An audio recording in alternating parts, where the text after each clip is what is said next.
Čaute, vítajte na mojej chalupe v Smolníku. Dnes tu budeme aj spolu s fajnými potravinami grilovať, opekať, testovať, prinášať vám rôzne tipy a spolu so mnou tu bude dnes aj... No, čaute. Karolína Riper. Jo, to si nemala ani čítať, takže ideme na vec. Co tu chalite zhoralo, ináč to bude. Môžeme sa asi rovno pustiť. Ideme to testovať teraz s tými omačkami?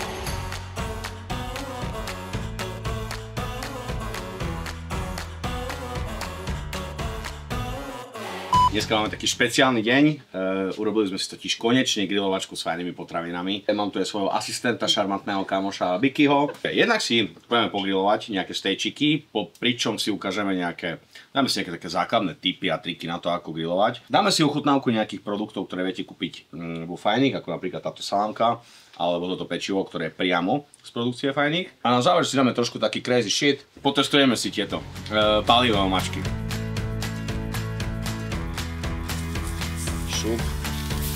Super. Taká otázka, či používať drevené uhlie alebo brikety. Ja by som to tak veľmi zgeneralizoval tak rýchlo. Brikety horia dlhšie, ale menej intenzívne a čierne uhlie horí zase intenzívnejšie, vám dá väčší žár. Vybrať si musíte na základe toho, čo sa chystáte grilovať. Akože keď idete robiť nejaký low and slow niečo, že chcete tu mať pulled pork 12 hodín, tak samozrejme idete na brikety, pretože tie vydržia horieť dlhšie. Ale keď idete robiť iba takú štandardnú grilovačku ako my teraz, že proste pacneme tu nejaké tie stejky, ktoré ofliaskáme, ogrill a tak ďalej, tak úplne v pohode bude stačiť uhlie, ktoré je na to možno že ešte aj vhodnejšie, pretože vie dať ešte vyššiu teplotu a takú tú arómu, ktorú nezískate z ničoho iného. Keď to máte takto, že už je to trošku dosiva, nech ti nezhorí kamera, tak vtedy už je to, keď tam je taký ten sivý film, tak vtedy už je to ready to go. Mám pre vás ďalší tip na grilovanie a teraz nezameriavajme sa na to, že ja mám tento grill, to je jedno, aký máte grill. Je dôležité, máte teplné zóny kvôli tomu, aby ste si proste vedeli to tak nejak obhospodárovať, že už keď máte ten steak alebo niečo iné hotové a už nechcete, aby vám to od spodu bombovalo, ale treba vám ešte teplo, aby to treba prešlo dovnútra. Dobrý príklad by mohli byť treba kurácie stehna alebo krídelka. Keď ich osmanete na grille, oni sú už z vrchu spravené, alebo vnútri ešte môžu byť surové. A práve keď si teda takto zatiahnete priamo nad uhlím a dáte ich potom vedľa, tak oni ešte dojdú tým teplom. Nasadili ma do takýchto okuliarov, pretože to točí aj to, čo vidím ja a čo robím. Takže ja som sám na to zvedavý, že čo to vlastne bude. Šarmantná asistentka donesla stejky, takže ideme na vec.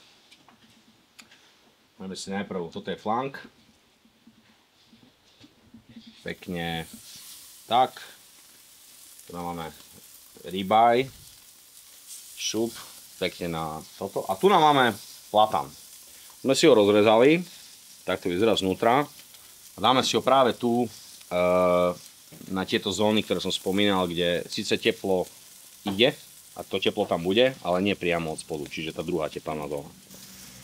Tak, pozrieme sa na čas, 54, pár minút a otáčame. Najčastejšia otázka, ako dlho robiť steak, koľko minút? Ja úplne, že neznášam z duše tú otázku, lebo to sa podľa mňa nedá nazvať, že 3 minúty, no 3 minúty, ale pre aký steak? Keď máte 200 gramový steak a zrazu kilový tomahawk, tak tiež to budú 3 minúty. Podľa mňa to treba ísť absolútne logicky, sa nejak nezaťažovať minútami a sekundami a nejak to nepočítať. A proste sa na to pozrieť na ten steak, nechať ho tam 2-3 minútky od spodu, nech sa fajne zatiahne, otočíme ho, tiež takisto necháme a potom dlhé proste budeme mačkať a podľa toho, ako chceme prepečený, tak podľa toho mačkania zistíme, v akom je akurát stave. Ale nejak sa fokusovať na to, že či to bude 3 minúty alebo 4, alebo teraz už prešli 3 a vedľa 3 minúty má byť a ho vyťahovať z grillu, proste sa vyserte na nejaké minúty tam 3, 4, 5. Proste grillujeme a pozeráme sa na to. A tak keď usúdim, že to dobre vyzerá, tak je to hotovo. Ideme otáčať. Prešli asi tak 3 minúty, čo teda čas, na ktorý sa netreba vôbec fokusovať, ale zase z druhej strany je dobre vedieť, že koľko to tam už zhruba máte. Pozrieme sa na to. Vyzerá to tak, že asi by sme to už mohli kľudne otočiť, takže ideme na to. OK, to vyzerá pekne. Super. Takto, toto sa robí, samozrejme teplom, takže to necháme. A pozrieme zase nejaké 3-4 minúty sa na to pozrieme. Zhodnotíme stav a uvidíme, čo ďalej. Ideme sa na to pozrieť. Tak. Ak ste niekedy započuli na internete niečo také, že len raz sa môže otočiť steak, je to blúd, kľudne ho môžete otočiť viackrát, nič sa nestane. No, tak sa teraz otočíme. A už na dotyk vidím, že tento síce už vyzerá, že je celkom dobrý, ale znútra ešte bude surový. On je proste ešte mäkký. Keď vám to proste na dotyk pripomína surové mäso, surový stav mäsa, tak to znútra ešte bude teda surové. A čím to bude ako keby tvrdšie, tak tým je to viacej prepečenejšie. Samozrejme, určite to nechceme prepiesť na well done, podľa mňa taký medium by mohol byť maximum. Toto tu už by som možno že dal aj dole za chvíľočku, toto už bude. Toto už dáme dole, takže toto ešte chvíľku necháme. A teraz môžeme prejsť k poslednému najdôležitejšiemu typu grilovaciemu, keď si robíte stejky, a to je ten, že ten steak po grilovaní treba nechať odležať vždy za každú cenu niekoľko minút, kľudne aj 5, aj 10. Nebojte sa toho, že sa vám to vychladí. Ak by sme do toho teraz nezarezali, tak všetky tie vynikajúce šťavy z toho stejku proste vystrelia von. Tento ešte rezať nebudeme, pretože tento sme vyťahli z grilu len nedávno, ešte je horúci, ale tento už je na dotyk, takže nepáli, tento už odstal minimálne 5 minút. Tak si ho môžeme narezať. Dúfam, že oceňuje, že som si na túto príležitosť zobral svoj tzv. Frajersky nôž, ktorý som dostal od kamošov na 30-ku. Aj keď sa hovorí, že nože by sa nemali darovávať, ale ja nie som nejaký akože poverčivý, takže to je viac menej jedno. Za chvíľku už aj 40-ka bude, no. No možno dostanem ďalší nožík. Každých 10 rokov nejaký. No, myslím si, že je to celkom OK. Možno som zašiel trošičku za medium, asi. Ale myslím si, že rozhodne to nie je nejak že presušené ani nič také. Ja si tento ochutnám. Výborné. Výborný. Mám posledný trošku. Možno asi som ho trošičku preťahol. A to je vlastne môže byť ešte posledná grilovačková rada asi. Tu som teraz vlastne stalo presne to, nejak som chcel upozorniť. Trošku som ten steak prepekol viacej, ako som chcel. Našťastie žiadna tragédia. Je to stále veľmi šťavnaté a dobré. Každopádne, keď raz steak prepečiete proste príliš, tak už sa to nedá nejak vrátiť späť. Proste prepečený steak už neodpečiete. Takže vždy radšej si ten steak urobte na taký menší stupeň prepečenia, ako by ste chceli, pretože ten steak sa vždy dá dopiecť. Aj keď to už nie je úplne košer vrácať steak na grill, ale to je jedno, proste vždy sa to dá dopiecť. Ale keď to raz prepečiete, tak už to neodpečiete. Takže myslíte na to, keď budete grilovať, a my si poďme dať konečne.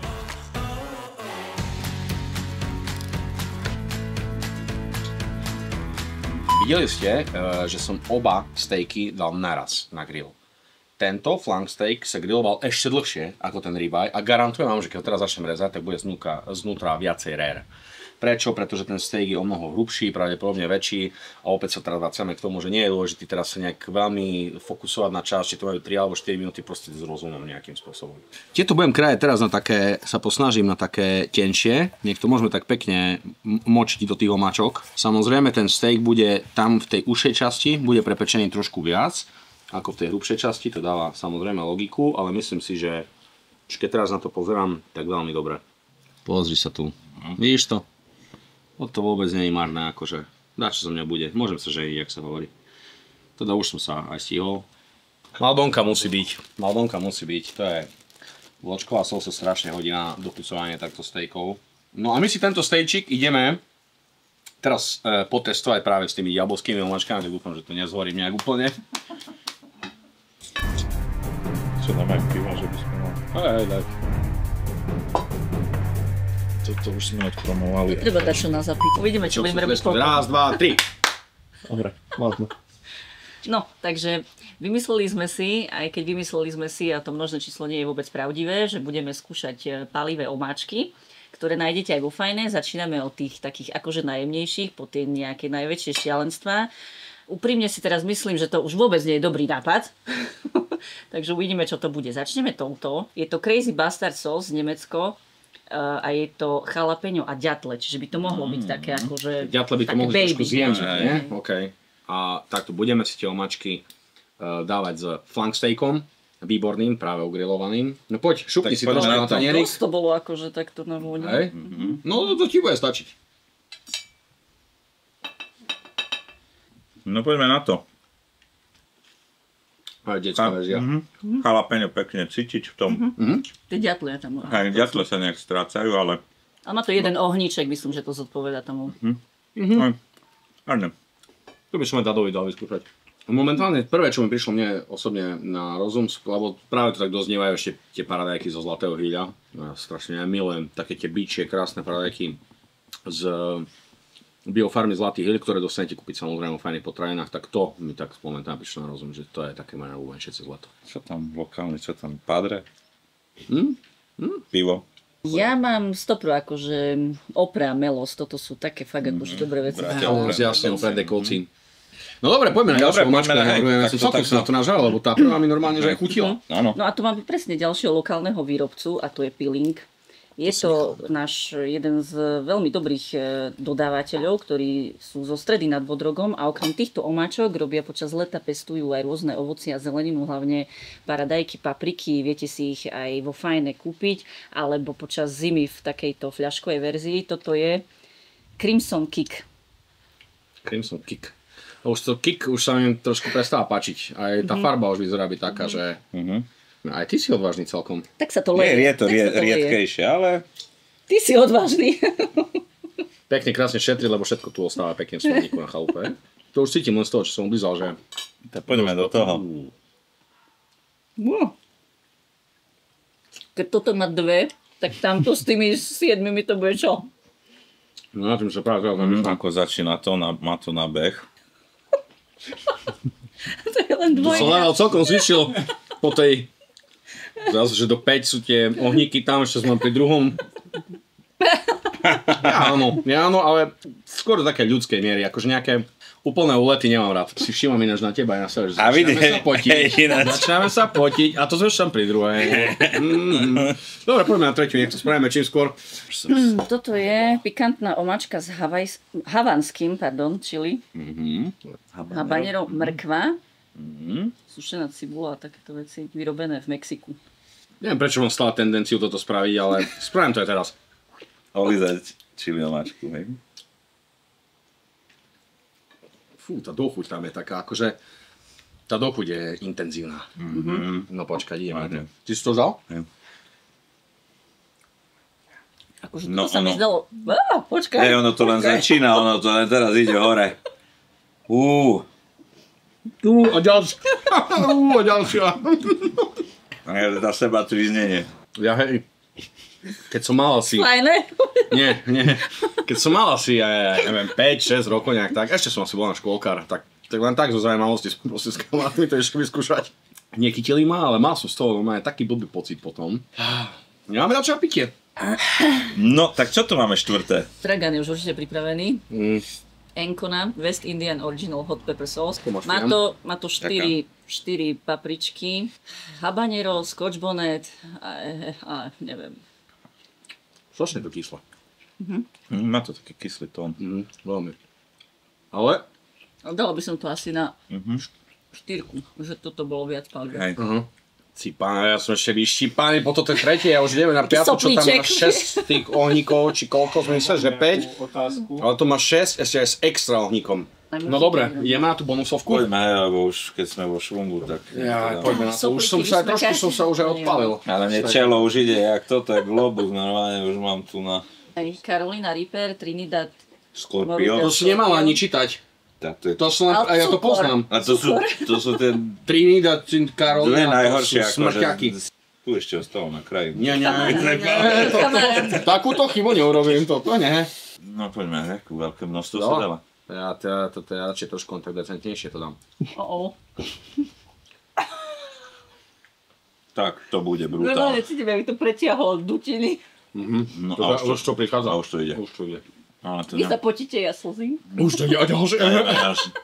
A s ananásom si to daj. Ale veľmi pekne. Veľmi pekne. Akože tú papričku, cítiť tú chuť papričky v podstate, Ale to ale ešte stále ide, ide. hej.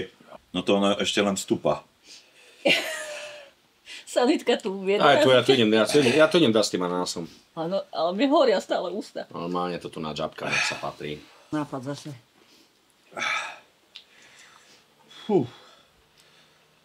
No, tak to podľa mňa ešte nekončí. No a už Dragan bude podľa mňa. Nesmieš to prechodnúť. Ja ešte sa chytím oka, alebo dačo. No toto je najhoršie. Ten ananas to tak neutralizuje mne. Ja by som možno, že aj vybral výhercu. Nie najštiplavejšie, ale najchutnejšie omáčky. Za mňa osobne jednoznačne táto. Táto mi vyslovene, že chutila. Akože aj táto bola fajn, vieš. Hej. Bagel? Možno. No, áno. To znamená, že žemla s dierou, hej? Hej. Ja mám veľmi rád vo všeobecnosti kváskové pečivo, v podstate normálne nekúpujem, dá sa povedať. Takže veľmi sa tam idem tie všetky chlebíky a tak, to akože mi veľmi chutí. To v tomto podľa mňa fajné, majú výrazný návrh oproti ostatným potravinám, ktoré v podstate len dopekajú také tie mrazené polotovary. Koľko majú rokov tie Crocsy asi? Už mám aj nové, také isté, ale som si povedal, že tieto nevyhodím, kým ich neprešúcham. Vám tu ukážem, pozeraj sa. Tu je už tak tenká podrážka, to sú tzv. Sliky, na taký jazdí Hamilton. A to som si povedal, že toto tu nám musím prešúchať až úplne, až vtedy vyhodím. Až vtedy vyhodím. Veľa sme toho pojedli. Pojedli, ja som fakt prepchatý. Všetko možné sme vyskúšali, otestovali aj za vás a dúfame a budeme radi, keď si pozriete aj náš ďalší vlog, ktorý bude, ešte nevieme o čom, môžete nám dať nejaký tip. Napíšte do komentov, o čom by ste chceli.